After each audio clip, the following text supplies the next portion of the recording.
महायुती सरकारचे खातेवाटप राष्ट्रवादी अजित पवार गटाकडे, अर्थमंत्रीपद हे अजित पवारांकडेच राहणार आहे। वैद्यकीय शिक्षण मंत्रिपदाची जबाबदारी हसन मुश्रीफ यांच्याकडे असेल, तर अन्न आणि नागरी पुरवठा खात्याचे मंत्री धनंजय मुंडे असणार आहेत। आदिती तटकरे यांना महिला आणि बालकल्याण हे खाते मिळालेले आहे। दत्तात्रय भरणे यांना क्रीडा मंत्रालयाची जबाबदारी सोपवण्यात आलेली आहे।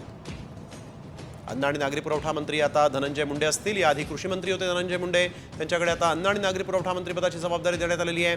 मंगलप्रभात लोढा यांच्याकडे असलेलं महिला आणि बालकल्याण खातं यंदा आदिती तटकरे यांच्याकडे असणार आहे। तर वैद्यकीय शिक्षण मंत्री हसन मुश्रीफच असणार आहेत।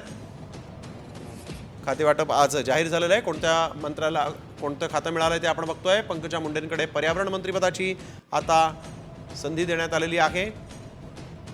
माहिती तंत्रज्ञान म्हणून आशिष शिलार काम पाहतील। कौशल्य विकास मंत्रालयाची जबाबदारी मंगलप्रभात लोढा यांच्याकडे असेल। गणेश नाईक यांच्याकडे वन खात्याची जबाबदारी असणार आहे। गिरीश महाजनांना जलसंधारण, नितेश राणेंना मत्स्य आणि बंदर विभागाची जबाबदारी मिळालेली आहे। नरहरी झिरवळांना अन्न आणि औषध प्रशासन, तर माणिकराव कोकाटेंना कृषी मंत्री अजित पवारांनी केलेलं आहे।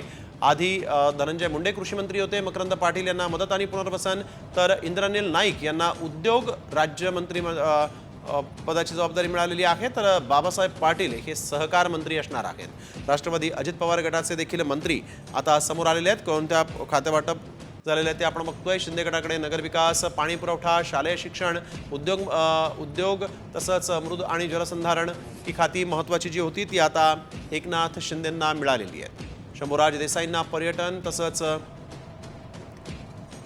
संजय शिरसाटांना सामाजिक न्याय, भरत गोगावलेंना रोजगार हमी, प्रकाश आंबेडकरांना कुटुंब कल्याण महत्त्वाच्या खात्याची ही जबाबदारी, आशिष जयस्वाल यांना अर्थ राज्यमंत्री म्हणून जबाबदारी मिळालेली आहे। तर योगेश कदमांना गृहराज्यमंत्रीपदाची जबाबदारी मिळालेली आहे। अत्यंत महत्त्वाची जबाबदारी योगेश कदम यांना पहिल्यांदाच मिळालेली आहे। गृहराज्यमंत्री म्हणून योगेश कदम काम पाहणार आहेत। तर भरत गोगावले रोजगार हमी खात्याचे आता मंत्री असतील। भरत गोगावले हे एसटी महामंडळाचे अध्यक्ष देखील होते आहेत आणि आता आपण बघतोय अजित पवार हे अर्थमंत्री। अजित पवारांनी अर्थमंत्रीपदासाठी दिल्लीच्या चक्रा देखील मारल्याच्या बातम्या समोर आल्या होत्या आणि त्यानंतर आपलं मंत्रालय टिकवण्यात अजित पवारांना यश आलं असं इथं म्हणता येईल। हसन मुश्रीफ हे वैद्यकीय शिक्षण मंत्री असतील। धनंजय मुंडे अन्न आणि नागरी पुरवठा, आदिती तटकरे महिला आणि बालकल्याण खात्याच्या आता मंत्री असणार आहेत। महत्त्वाची बातमी आपण बघतोय। यावेळेस खातेवाटप झालेलं आहे आणि खातेवाटपानुसार नरहरी झिरवळांना अन्न आणि औषध प्रशासन खात्याची जबाबदारी मिळालेली आहे।